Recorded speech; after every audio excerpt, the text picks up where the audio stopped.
That is where we go onto the topic of a one-state solution, because there was a support of Qari Asim from Leeds. This man claims to represent the Barelvis.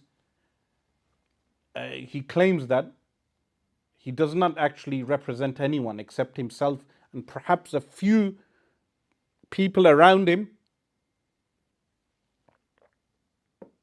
That some of his supporters, in conversation, they said to me that a one-state solution is ridiculous, what you call for.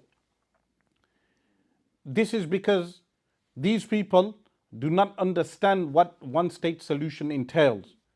They do not even understand the historical process, what is referred to as the peace process. But Zionism, the three things I will say to every Muslim is: number one, we are anti-Zionism, we call for the dismantling of Zionism. Number two, we call for the dismantling of what is referred to as the State of Israel. We call for a one-state solution.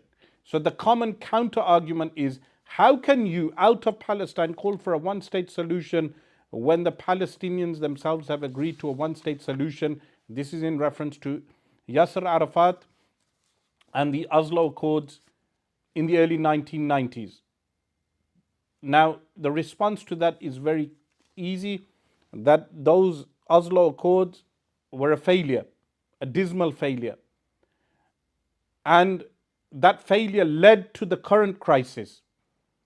So from the Intifada starts in 1987, the first Intifada, the uprising, unarmed uprising.